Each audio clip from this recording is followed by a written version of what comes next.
This is the Tudors, Dynasty, and Beyond podcast. History with a twist. And now your host, Rebecca Larson. Hello and welcome back to the show. I'm your host, Rebecca Larson, and I am so excited to introduce to you guys for the first time on the show, author of The Graces, The Extraordinary Untold Lives of Women at the Restoration Court. We have Breeze Barrington here today. Welcome, Breeze. Hello, thanks so much for having me. I'm just so excited. If you're not watching this episode and you're just listening, please go to YouTube or Spotify to watch it so you can see this beautiful book. The cover is absolutely gorgeous. I always think, as an author, do you get much feedback into what the cover looks like? Yeah, absolutely. So it was a really collaborative process, and I had the most amazing design people at Bloomsbury, so I can't thank them enough. But yeah, it sort of came from, initially I sent them a bunch of images that I had come across in my research, things I've been working with, and they had a look and then they sort of adapted. So there's actually a bit of a story behind that book cover, which is that the image is sort of made to look quite paper-like, but it's actually taken from an embroidery. And it was an embroidery that Maria of Modena owned, and it's probably not one that she made herself, but it's something of a mystery. It's quite an interesting story. So she had it with her. She actually took it with her into her final exile. She kept it with her until the day she died. And it's this sort of extraordinary thing. So we don't know how she got it. We don't know exactly what it is, but that it would mean so much to her that when you're sort of scrambling around and packing at this last minute to try and escape danger, this was one of the things that she took and kept. Wow. And so we just thought it was this wonderful symbol in lots of ways of what's in the book, that it's something which mattered so much to the central character, but also that sort of unknown quantity, a sort of slightly unfinished, unknown image of a woman, seemed to encapsulate a lot of what I was trying to do in trying to reclaim lost voices of women from this period. What a beautiful story behind that. I would have never known, just looking at this, that there was such a beautiful story behind it. You guys, it's a beautiful book too. I think when you first sent it to me, I opened it up and I started reading some of the pages and I was instantly drawn in. And I know I told you that. I was like, I had other books I had to read for other interviews, and I thought I'd have to put this one down because it's brought me in. Your writing style is absolutely fantastic. I'm sure you've heard that before, but it just makes it so easy to read. So I'm very jealous of that. Oh, that's so kind of you. Thank you. And I'm glad to hear that, partly because that's really nice. But also, what I really wanted to do with this book was to try and bring it to life, was to try and write it in quite a narrative way. I mean, not as though it were a novel, but almost with elements of that type of writing, to try and show you what this world was, try and show you how these women lived and how it looked, how it smelt, how it felt. So I'm glad to hear that might have been happening for you. Oh, definitely. I think that's, as readers too, and history lovers, that's what we want. We want to be immersed in this time period so that we feel like we can understand it a little bit better. Just like when we go to a place, before we recorded, we were talking about Hampton Court Palace. When we go to a place like Hampton Court Palace, we're there because we want to feel immersed in the history. We want to feel like we're there with these people. And I feel like you did that with this. Thank you. Well, yeah, this is the thing. I mean, history is not just about facts and dates. These are living, breathing people who experienced a day-to-day life, and for whom that history was a day-to-day life. So the more that we can try and show that and bring them back to life, I think the more exciting and sort of tangible, accessible history becomes. Yeah, I totally agree. Okay, so but before we get into the topic of this book, I feel like my listeners and viewers, this time period is a little outside of their comfort zone. Would you mind giving us a little bit of history of what was happening in England before we reached this point? I mean, obviously we had the Tudors, and then James VI and first came into the picture, and that's where we kind of lead up to this. Can you give us just a brief history of what led up to Charles II's court? Yeah, sure. So as you said, my book mostly takes place at the court of Charles II, who's sort of known as the Merry Monarch.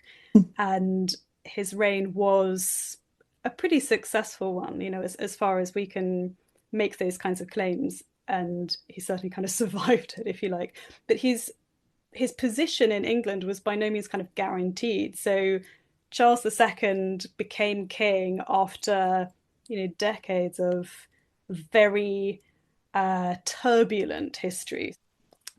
So James I's son, Charles I, when he became king, his reign was actually very unpopular, and it became increasingly unpopular to the extent that the country entered into a civil war where people rose up against their monarch. So this is a long period of time in which the state is completely in flux, really. The kind of centers of power are completely up for grabs in a lot of ways. And this culminated in the execution, the trial, public trial and execution of Charles I. So this is a kind of unprecedented moment in English history, that you've had assassinations of kings before. It's not like kings haven't been killed, but that sense of legal public trial, that this is a king who has been condemned of crimes against his country and then executed, is completely unprecedented. And it really sort of sent shockwaves through Europe. And what happened after this point was we gave a 10-year protectorate, so a republic, which was governed by Oliver Cromwell. So Charles I was Charles II's father, and James II's father, James we'll talk about as well. So this is the kind of legacy, if you like. This is the history of those later Stuart kings. They've lived that protectorate in exile. They've been living in France. They've been living in Spain. They've been, a king without a crown, essentially. And their father has been executed for treason. So after Oliver Cromwell died, his son sort of took over, but it was quite clear that he didn't have the same kinds of abilities, if you actually put it mildly, that Oliver Cromwell had. I mean, he was a bit of a nightmare. So there were a lot of people at that time who were a bit disillusioned, I think, with the way that the protectorate had run. It hadn't really fulfilled the hopes that a lot of people had for it. And there was an offer extended to Charles II to come back and to reclaim his crown. So that's the restoration of Charles II. So that's sort of, in a nutshell, the world in which we enter. And my story is about Mary of Modena, who married James, who became James II, Charles II's brother. And she arrives at this court of Charles II once it's been going for a little while. So the restoration happened in 1660 and she arrives in 1673. So she enters a kind of a settled court, but it is part of a dynasty which has been deeply unsettled and which is still potentially quite precarious. Once you've killed a king and once you've displaced a king like that, publicly, openly, legally, I don't think monarchs after that can feel quite so secure in their position. No, I can about imagine. And when I think about that period of time, and of course I wasn't raised in England, so I don't know what that does to society as a whole. But you look at it and you go, well, they basically, I don't know if you can call it, deposed a king by executing Charles I. And then they realized the protectorate didn't quite work. So they're like, let's bring a monarch back and try this again. Yeah, exactly. It's kind of all the way through. It's sort of class root straws. It's like, things aren't working. What shall we do? And let's sort of change the system. Oh, that wasn't quite right. So let's get back to the old system. And it's an interesting moment in English history, certainly. I think that, the protectorate easily could have been successful. I mean, subsequently, lots of other countries in Europe also got rid of their monarchs and didn't get them back. So it's a very curious time. Oh, well, my love for the monarchy is very grateful that didn't happen and then it stayed a monarchy. As you said, you talk about, and you call her Maria, and I'm sorry, Mary is going to be the name that it rolls off the tongue. It's just how we've always known her as Mary of Modena, right? Yeah, and I should say here, the reason I call her Maria is partly, I do say this in the book, but there are so many people in this time called Mary and Catherine. These are such popular names. So part of the reason to call her Maria is, she was an Italian princess. She would have been christened Maria.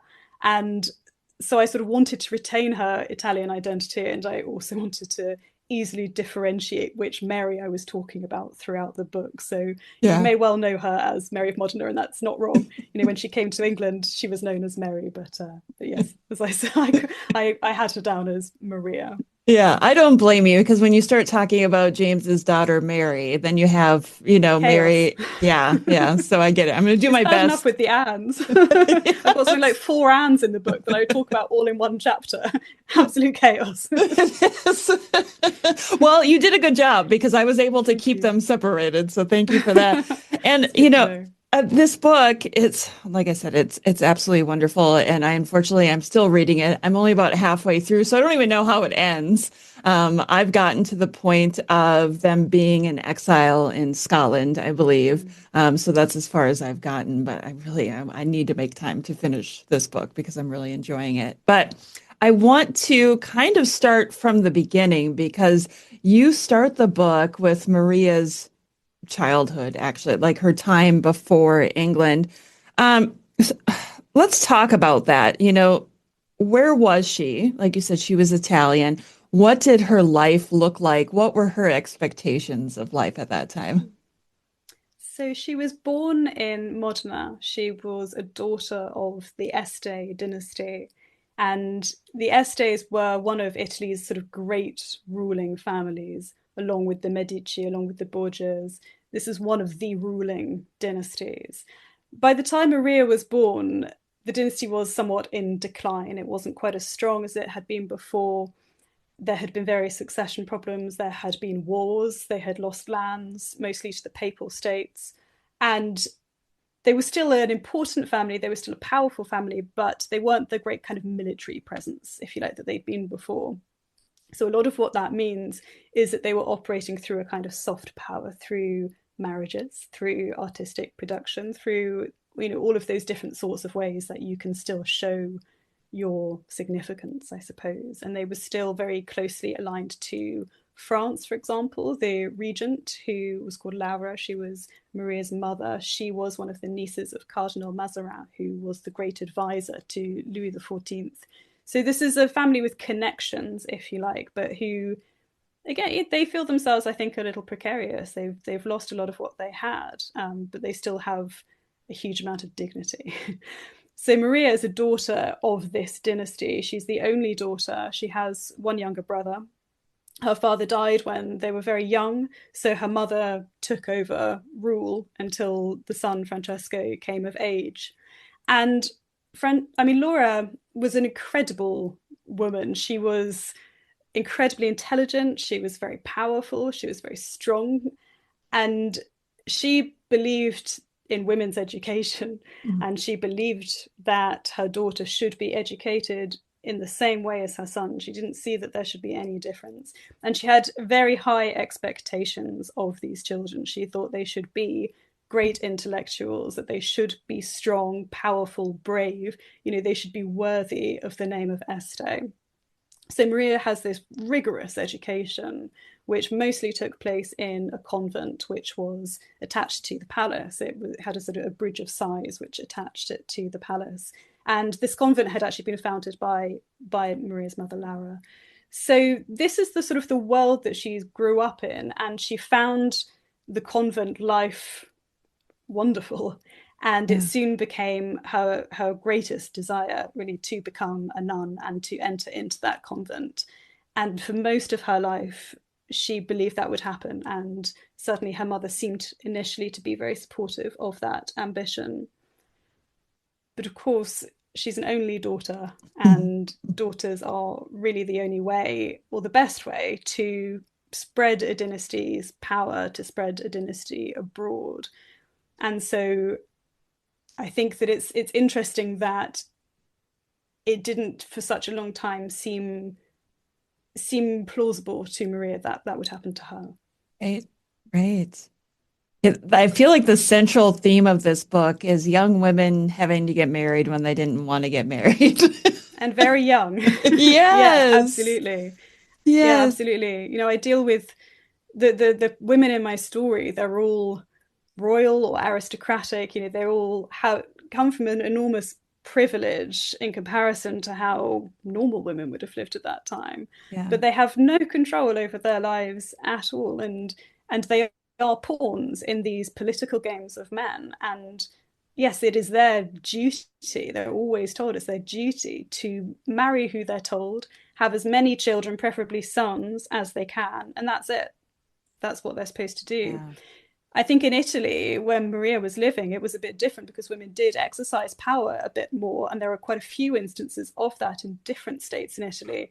And certainly women's education was much more of a thing in Italy. You had female artists who were very respected, who ran their own studios, you know, especially where Maria was from, that part of Emilia Romagna was very strong for women's education and for women's artistic production. So although she is in that world where she's likely to be a pawn, she comes from quite a different environment to what she found in England, where women are kind of only pawns. Yeah. Okay, so you've set the scene of her background. Let's get to future James II, who at the time was the Duke of York, right? I'm trying to remember all these titles. So all of a sudden he comes into the picture. What does that look like? Like, what caused them to turn their attention toward Maria and her family? And how did Maria react? I mean, I know I've read the book, but how did she react when she found out there would be a potential marriage with him? Yeah, so James II or James Duke of York, as you said at this time, he had been married before to a woman called Anne Hyde. And Anne Hyde was a commoner. She had been a lady in waiting, or maybe a maid of honor, to his sister Mary, who was married to the Prince of Orange. She lived in Holland. And he had met her in exile, and they'd had this wild, passionate affair, and James had promised to marry her. And he sort of wanted to make good on that promise when she became pregnant. And it was always considered a great scandal. She was always considered a real sort of upstart. And the children who came from the marriage, the surviving children, Princess Mary, Princess Anne, though they had more children than that who died, Princess Mary and Princess Anne, they always sort of had this, like, not chip on their shoulder exactly, but they were always sort of viewed a little bit differently. I mean, Princess Anne, for example, there was one marriage to George of Hanover who refused to marry her because of her mother's kind of questionable birth. So this is a sort of shadow, I suppose, that hung over them. And so there was a real sense when she died that James needed to make a really good, proper marriage. And, you know, he's a prince, he's the future king. You know, Charles II didn't have any legitimate children. And it was his duty to make a good marriage among one of the princesses of Europe, someone who would create those sorts of alliances which would be politically useful, you know, which would make England more powerful. So an ambassador was sent abroad to basically seek out a princess for James, and he went all over the place. He went to Germany, went to France, and he was just ticking princesses off his list and deciding they weren't quite good enough. He was very devoted to James, and a bit too devoted in some ways. But it said, he reported later that he saw a painting of a young girl in a house in Paris, and he just instantly knew that she was the one, that she was so beautiful, and there was just such a quality of her face that he could see that she was the future, the future Queen of England, as it turns out. So he was told that this woman was Maria Beatrice d'Este of Modena, and so off he went to negotiate this marriage. When he got there, he wasn't particularly welcome. Laura was not all that keen. She knew her daughter wanted to become a nun, and she was initially wanting to uphold that. She tried to convince another child of the family, so Leonora, who was a cousin, who actually also wanted to become a nun. But, you know, there was kind of this attempt to try and get a different princess instead of Maria. But the ambassador, Lord Peterborough, was absolutely certain it had to be her. And gradually, Laura agreed. So when Maria was told of this marriage, she was very defiant. She said, no. She said, I'm absolutely not going to do this. And she said that in no uncertain terms. She said she would rather throw herself into the fire than comply with the wishes of these men. and stormed out of the room. So it's an absolute no from Maria. What happens, after this point, she's begged, she's beseeched, she has her mother, she has her uncle, everyone's saying to her, do this thing, this is important, this is for the family. If you may become Queen of England one day, your children might become the future monarchs of England, the Estes will become the future monarchs of England, this is important. And she's like, no, this is outrageous, absolutely not. And eventually it gets to a point where the Pope intervenes, and the Pope wrote her a letter, and he said, he basically said, it's great that you want to become a nun, and I admire your devotion to God, but you would serve God better by marrying James, by producing Catholic heirs, by potentially putting Catholic heirs on the throne of England. It's seen as something she can do. She can return England after the Reformation. England can return to the papal fold. And part of the reason is that James has converted to Catholicism secretly. And it's something of an open secret. It's not kind of official. People sort of know about it. Yeah. But if he marries this Catholic princess, Italian princess, close links to the Pope, then England is that much closer to returning to Catholicism. And, she's a 14-year-old girl at this point, and she's who wants to become a nun. And the Pope has just written to her saying, it is your destiny to do this thing that you find so abhorrent. And I remember when I first read the reports of how she reacted, and I still kind of tear up a little bit when I think about it too much. She just broke down and she just wept, and she literally had to be held down by force. She was, screaming and protesting so much. And this basically went on for about 3 days, where she just was uncontrollable in her devastation. Yeah. And finally she agreed, and she said, okay, if this is what I have to do, then this is what I have to do.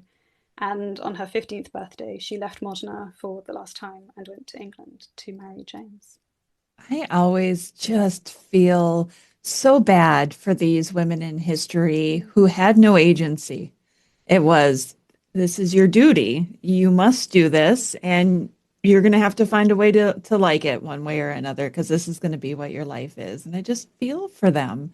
I felt for her reading this, like, this isn't the life that she wanted. And I love how she kind of fought back to it. It was like, no, I don't want this. This is not what I want for my life. And then she gets the letter from the Pope. And, what do you do with that? You want a holy life, and the Pope just tells you, this is your calling. You should do this because it's what's best for us. So, yeah, I feel for Maria.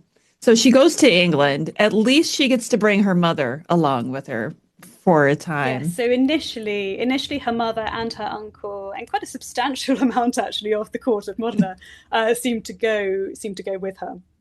And so that is something of a comfort, absolutely. And you get these letters that she wrote back to the nuns in Modena, and also that Laura wrote back to the nuns in Modena, and you can sort of see her on the journey starting to recognize what it is that's happening to her, and if not come to terms with it, at least start to accept a little bit. And she arrived at the court in the winter, poor thing, going from lovely Italy in the autumn to England in the winter, and England, who was in an ice age at this time. Oh my really not good. No. But yes, it's interesting. So initially it's comforting for her to have her mother there, but it causes a lot of problems at the court, because the things like the titles, the role that her mother plays these things aren't transferable. Laura is a Duchess of Modena. A Duchess in England is quite a different thing to the Duchess of Modena. The Duchess of Modena is basically the equivalent of the Queen. She's the ruler of Modena. The Duchesses in England they're not rulers, and they have very different rights. So things like when Maria was having supper, Laura would have a chair and sit next to her, and the English duchesses just stormed out of the room. The idea that she should be allowed to sit when they had to stand, these kinds of etiquette, it was real sort of chaos. And it was the same with her uncle Rinaldo, that he sort of refused to address the lords in certain ways, because he said, well, that's not what they are to me. And it was really, really sort of factious at the time. It was very, very difficult. And after a few months, Laura was like, okay, I really do think we need to go now. this is enough. It's not helping. It's not helping. It's making things worse. And although she was absolutely devastated to see them go, things did pick up a little bit after that. I think there was a sense of once they were gone, she just had to get on with it in a different way. Yeah. When I think of Maria too, she was a Catholic. She came to England. Charles II is king. His wife at the time is also a Catholic. Mm-hmm. How did people receive Maria at court when she arrived? Not very well. The arrival of another Catholic princess was very unwelcome. I think a lot of people, especially people in Parliament, had wanted James to marry into the Protestant faith. He'd wanted a German marriage, or even an English aristocrat would have been better than a princess of Modena. I mean, and an Italian, like worst of all, that much closer to the Pope. I mean, there were rumors that circulated that she was the Pope's bastard daughter before she arrived. I mean, it was really quite. The city of London were burning effigies of the Pope before her arrival. It was actually really, pretty dangerous. And when she first arrived, she was actually taken through a back entrance to Whitehall Palace because there were crowds that had gathered outside, and they didn't really know whether they were positive or negative welcomers of this princess. So she's entering a very febrile atmosphere, and the court isn't burning effigies of the Pope, but the court also isn't welcoming a Catholic princess. There are a lot of people who want her to fail. There are a lot of people who don't want her to be there. There were a lot of people who wanted to send her back. These negotiations happened slightly in secret. Charles was hoping to just sort of get her to England before too many people found out. There's a hush-hush to all of this. And when people found out, there were a lot of calls to send her back. Don't let her step onto English soil. This can still be undone. Right. So this is, the court she enters isn't one that's going, oh, hello, nice to meet you. It's one who's going, you are an enemy to us. So another thing to have to contend with as a 15-year-old convent girl. Very, very difficult. I can't even imagine. So how did she pass time, and how long did it take for her to make friends at court? So one of the ways that she made friends, I think, was by really throwing herself into what the court was. And, I think these early months actually tell us an awful lot about Maria's personality. And they tell us that she had so much inner strength, that she was a very resilient woman. I mean, at 15 years old, obviously it's a very different context, but I don't think I would have been able to act in the way that she did. She looked around her and she went, okay, I'm here. I am the Duchess of York. I am the future Queen of England. I am the mother of, the future mother of future heirs, if you like. Yeah. And I'm going to make this work. And she looked at how the court operated and she decided to fit into that. I mean, first of all, she learned English very quickly. The common language, she spoke French and she spoke Latin, she spoke all sorts of things, but she hadn't, and she'd actually never heard of England when she was told she was going to go there. So she definitely didn't speak English, but she learned English very quickly, and she realized that England also operated with a kind of soft power that she knew how to do. She focused on artistic production. She contributed to court entertainments. She threw herself into the life of the court. She also worked on reclaiming what she'd left behind, that world of the convent, that world of women who were friends, who learned together, who existed together. Yeah. And that's part of what really drove her in the court. And that's part of what brought me to this story in the first place. So she did this firstly with her stepdaughters, these very young children, Princess Mary, Princess Anne, who were actually much closer to her in age than her husband was. Her husband was 40, and the princesses were, oh gosh, I can't remember off the top of my head, something like sort of 9 and 11. They were very, very much closer to her in age. So this is an early friendship that they had, and it was a very meaningful sort of friendship, especially with Princess Mary. She was really close to her. And also the women around her. So she was appointed maids of honor, who, again, were women, girls, similar sorts of ages to her. And one of her very first maid of honor was a woman called Sarah Jennings, who went on to become Sarah Churchill, who, if you have seen The Favourite or read Ophelia Fielding's book, The Favourite, you will be familiar with who Sarah Churchill is. So Sarah Churchill was also about 15, and these two women, girls, became very, very close friends. So these early friendships were really how she navigated her life, and also how she came to terms with it. I think how she saw what she could make of her life. Yeah.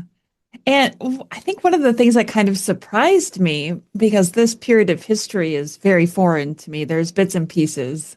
You know, you say these names, I recognize these names, I know how things turned out, right? Because history, you look back, you know what happens.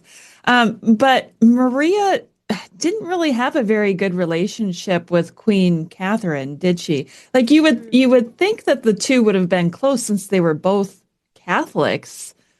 What was going on there? Why did they not get along? It's very interesting.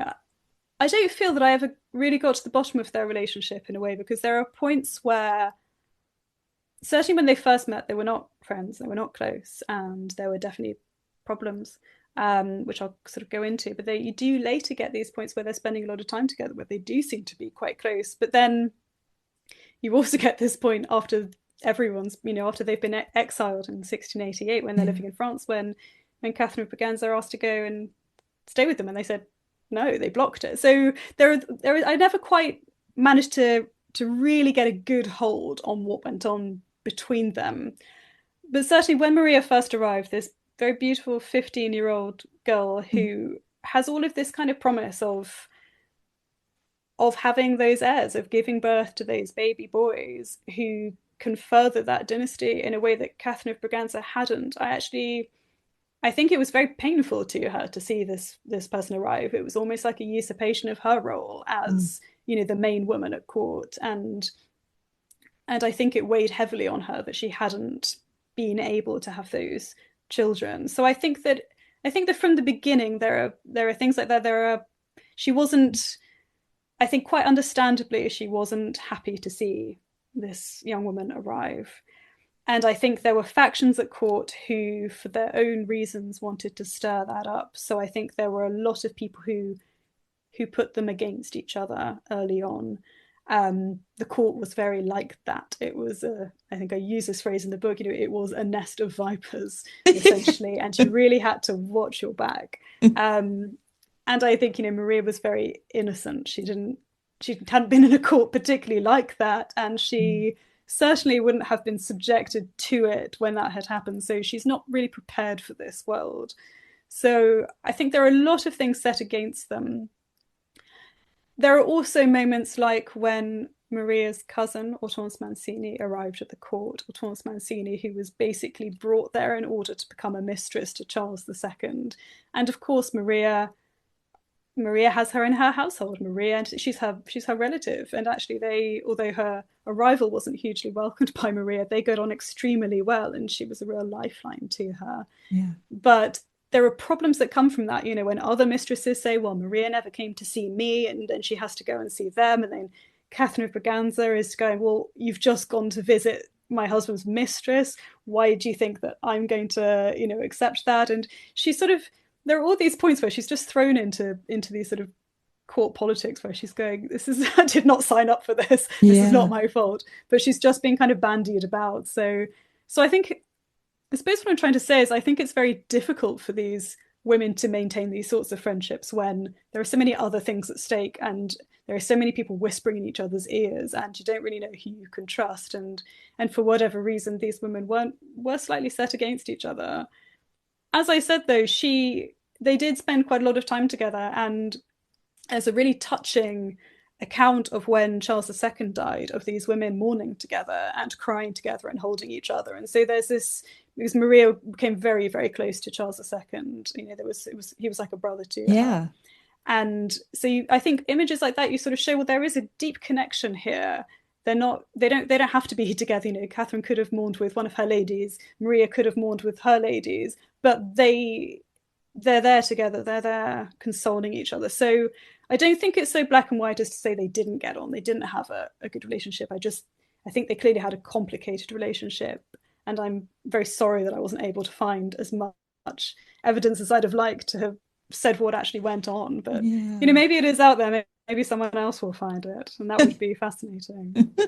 I'm glad you kind of brought up Charles again, because as you were talking about that, it reminded me, in your book, it really brought him to life of maybe what a likable guy he was and how he really made Maria feel like she was home, maybe is the best way to say it. Can you talk a little bit about his relationship with her and just how kind he was? Yeah, absolutely. I think it's a really beautiful friendship between them, and I think Charles II was quite a tricky person in lots of ways. I mean, he was capable of extraordinary kindness and capable of extraordinary cruelty, much like his brother James. I think, they both had an edge, shall we say, but they both lived through very difficult times, and I think they both must have been very hardened by it. But yes, he was capable of extraordinary kindness, and he showed great kindness to this young girl, this beautiful young girl who's just arrived, who's displaced from home, and I think he instantly decided he was going to try and help her. It helped that she was beautiful. I mean, I think he was very jealous of his brother having such a beautiful wife. And right. They said, James does not deserve this. As soon as he saw her, he sort of said, this is not fair. But his more sort of like brotherly instincts took over. And he definitely sort of took her under his wing. So he was often found in her rooms during her levées and her couchées, so her sort of rising and going to bed. And he would conduct his business around her. So he would have sort of informal council type meetings in her rooms, and she could listen to that. He's kind of training her. And I think he knew his brother's temperament. He knew that James was quite easily swayed by people, and particularly by women. And he knew that she could probably have quite a lot of power if she wanted it. So he was teaching her how the English court worked. He's teaching her how power operated, what the political situation was, and kind of demonstrating to her how she might navigate that, which is an amazing thing for him to have done, a very canny thing for him to have done. I think we're also very aware at this point that James might not be the best king, that James might not be temperamentally suited to being king, and maybe she is. He saw that she was very, very clever, and he decided to help her, really. And I think from her point of view, as soon as she saw him, I think she liked him, and it was partly because he looked familiar. He looked Italian. His mother was Henrietta Maria. His grandmother was Mary de Medici. Right. He's an Italian. Obviously, Henrietta Maria was French. I'm not saying that, but her mother being Mary de Medici, she was half Italian. There is this Italian link, and he looked very Italian. And I think that she found that comforting when she first arrived. I think she looked at him and she thought, this is someone who's going to be on my side. Yeah. It's funny, like when they describe what James looked like, they make him seem like the Hunchback or some type of unfair. The thing is, he wasn't. By the time she saw him, he was. He'd had smallpox. He was a bit scarred. He'd spent many years at sea, and his face. He'd been in essentially in the army in France and in Spain, and he was weathered, if you like. But when he was a young man, he'd been incredibly handsome, and it's just not something that I think because he wasn't a very good king, and because he got booted out, and because it's part of a whole narrative that we like to have around him, that he was this dreadful person. But he was an incredibly dashing young man, and he was both him and Charles were very sort of tall, well-built, very physical people. And there's this account that I always love of them both walking really quickly. They both just, everywhere they went, they just strode.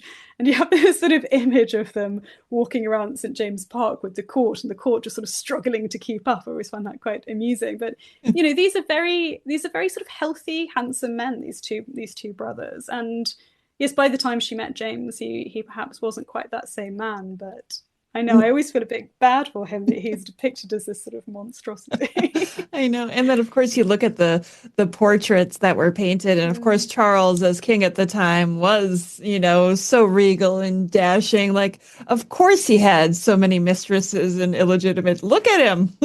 Yeah, exactly. Well, the lesser-known fact that James, too, had many, many mistresses, that he and Charles weren't quite so different. Yeah. Oh, that was a good thing. Yeah. I mean, Maria found that really quite difficult, but and understandably very difficult. But yes, it's true of both of the brothers. Yeah. Well, she was still able to do her duty as his wife and get pregnant. And I feel like there's so many tragic stories when it comes to pregnancy in the Stuart period in particular. I mean, well, if we fast forward in time and look at Anne when she later became queen, how tragic that was.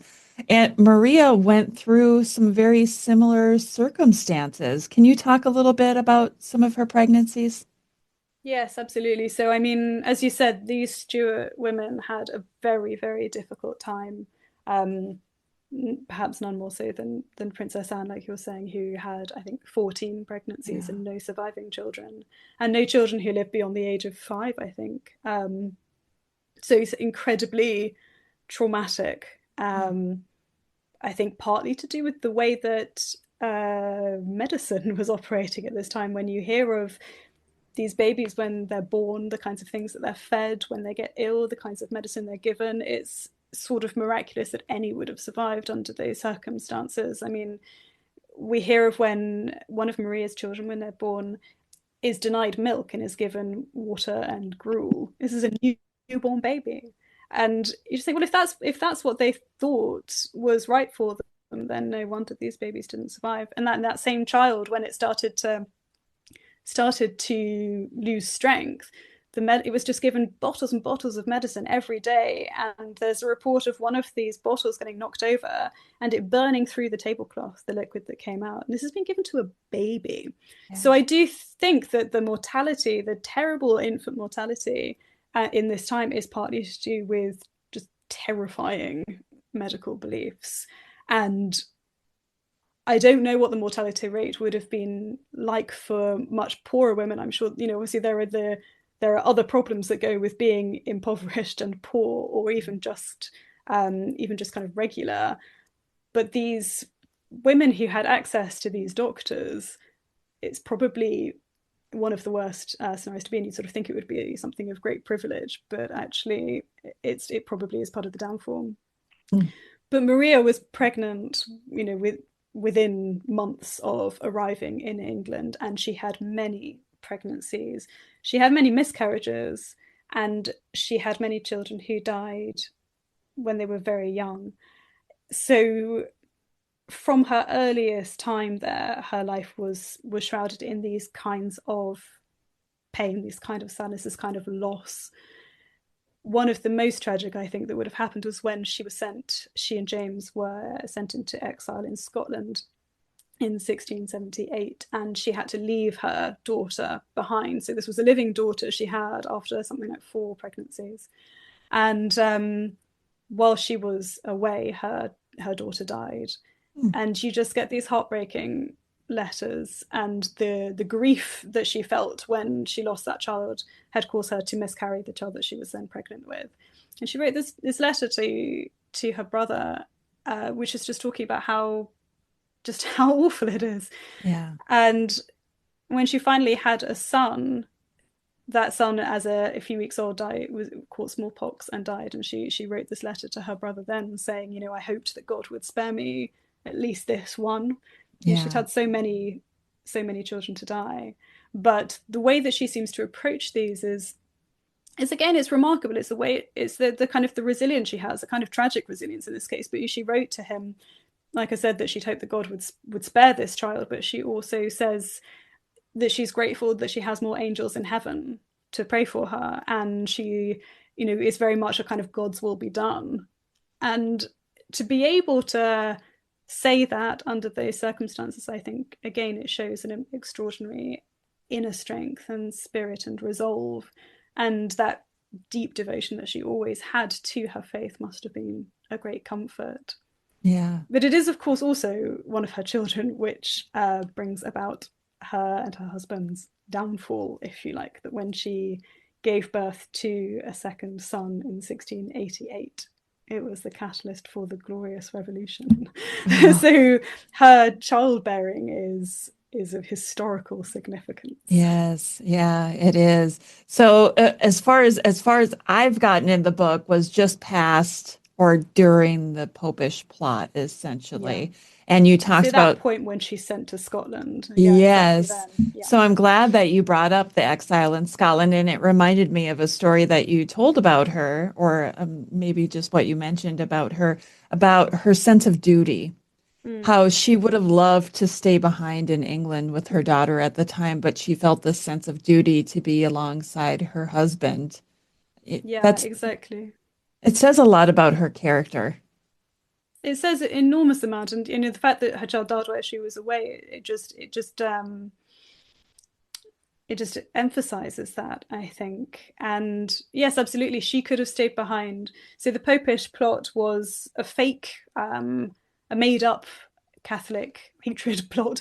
It was accusations against Catholics in the court who these people said were planning to kill the king and to put James on the throne. None of it was true, but it really took hold. It was a hysteria at the court, and Charles felt it was better for James to not be around, to not be visible. Maybe it would die down if they weren't there as this sort of constant reminder of this potential Catholic future in England. Yeah. It was a huge. You can't really overstate the anti-Catholic sentiment in England at this time. It was really terrible for Catholics in England at this time. So James was sent abroad. But yes, as you say, Charles said Maria could stay. And she said, no, it's my duty is to be with my husband and to share in his suffering and to see him through and to be a comfort if she could.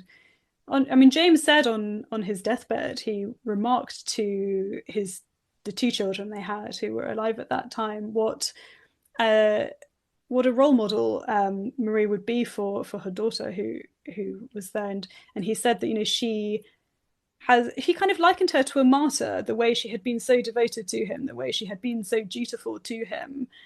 And he remarked on the sort of endless suffering that she went through as a result of her devotion to him. And he just says how grateful he is, I suppose. But it's so apparent to everyone that her duty has come before anything. Yeah. I'm I'm so in love with her story. Like I can't wait to finish this book. I feel like I don't want to ask you anything past this point because spoilers. I know exactly. There was something about this Popish plot and how it came about, how Charles found out that I found really interesting was that Charles II liked to walk by himself in St. James Park with his spaniels, I think it was, his dogs. And I just thought that was so unusual that somebody whose dad was executed felt comfortable enough to walk out in public alone. Well, there's a story behind that, which so yes, he used to walk out with his spaniels. So they're called King Charles spaniels because they were his favorite kinds of spaniels. And so he had dozens of the things. They were all around him all the time, all over the court. So he used to like to walk in St. James Park alone with his spaniels, like no monarch has ever done before or probably ever done since. And yes, I think part of it is that Charles wanted to be an accessible king. He wanted his people to be able to approach him. People would go up to him and speak to him. He encouraged that. The reason he felt safe, he always said, because there's one sort of instance where I think, well, probably more than one instance, but one reported instance where James said to him, you really can't keep walking out on your own. This is really dangerous, in exactly the same way that you did. And reportedly, Charles turned around and said, no one will kill me to make you king. Love that There's story. always that feeling. I know, it's so mean, sassy, but there is always that sense that James is not very popular and everyone's always going to prefer, no matter how much you might not like Charles, you'll prefer him to James. So he felt quite safe. And he clearly didn't believe in these Popish plots, which were complete fabrications. Yeah. So yes, but it's a funny story and it's so mean. Poor James. I know. When I read that, it made me laugh out loud because I thought, whoa, that would sting if somebody said that to you. Absolutely. This is what I mean. They've both got an edge. Yes. You wouldn't mess. We only have just a few minutes left here. So obviously there's a lot of the story that still remains, but I do want to talk a little bit maybe about the marriage of James future James II's daughter, Mary. And because it's all leading up to future monarchs. You know, if you know the order of monarchs in English history, you know how it kind of played out. But I like the story of Mary and who she was connected to. Can you go into that maybe just a little bit? Yeah, so Mary was James's eldest surviving child, and she's such an interesting figure. I mean, as I was writing this book, I kept thinking maybe my next one will be a book about Mary II. She was really something. Yeah. And she too was married aged 15, very much against her will, this time to her cousin, William of Orange. In the future, they would become William III and Mary II of England. They succeeded their father. So when Mary went to, well, maybe I should go back a little bit. I mean, Mary at the court as a child with Maria was a fun-loving, lively, like not educated, but quite clever young woman. And when she was told that she was going to be marrying her cousin, who was 27, I mean, not such an age gap as Maria had had with James, but still something of an age gap, she was utterly devastated, just as Maria had been, and she too just wept. And this was in part because she had met William before and she had not liked him. You know, I think the reports of him, I mean, if we say that James has been badly treated by reports on his appearance, then it's nothing to what people said about William. Yes. There's a quote I put in the book, which, I mean, it can't really be true. It must be an exaggeration because no one could possibly have looked like that.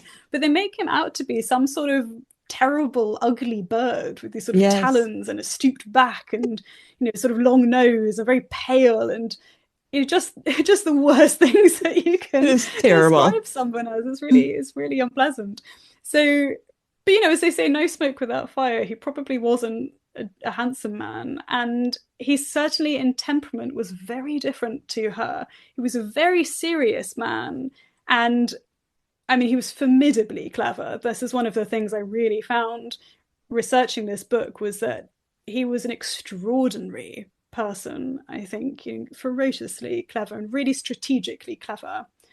But he was serious, and he had had an unhappy life. He'd had quite a difficult life, and he didn't care for the court of his merry monarch uncles, and he didn't enjoy being in that atmosphere. He didn't like how drunk everyone got. He didn't like all the silliness, all of the games, all of the playing. And these games and these silliness, these playing, they had real cruelty to them. When he'd been in England some years before visiting, all of these men of the court, you know, they'd got him really, really drunk, and he wasn't really a drinker. And he'd really disgraced himself. He'd acted very badly, and they just constantly laughed at him. And he just felt they were always setting him up, that he was always the butt of their jokes. So his time when he was in England to marry Mary, it was actually to broker a peace settlement between them. They'd been at war. And he was back at this court that he didn't like. And again, they're kind of just not treating him very well. You know, they're just not very nice to him because they think he's a bore. And this is the sort of context in which they meet. So he's not particularly nice to Mary when they first meet, and she doesn't find him appealing. You know, she's very young and she's very fun-loving, and she doesn't understand all of these different kinds of relationships, I suppose. So when she's told she's going to leave with him and have to leave behind this world, she's absolutely devastated. It takes quite a long time, I think, for her to get used to that life, but she did, and she fell in love with him. And I think there's a deep love between them, and I think they're a team. And that's what you really find in 1688 when the Glorious Revolution comes about and they take over as king and queen, is that she is very, very loyal to William over everybody else, and they are a team. They rule as king and queen, as joint monarchs for the first time that, you know, that's ever happened. So the story that sort of starts quite tragically, and I mean tragically and comically, I think in some ways. I mean, obviously it's tragic for her, but I do think the reports do show the kind of the way they show some of it to some sort of amusement, I think, with the way that he was perceived. But this sort of traumatic beginning of marriage actually turned into something very deep. And when she died pretty young. She was only 32 when she died, and he was utterly devastated by her death. So she's one of these women who, you know, we talk about these women having been married so young. We talk about the lack of agency, and that's true. But in several situations, you do see something good come of it. And I think that although they shouldn't have had to have done it in the first place, there is a kind of comfort to knowing that they weren't necessarily always unhappy.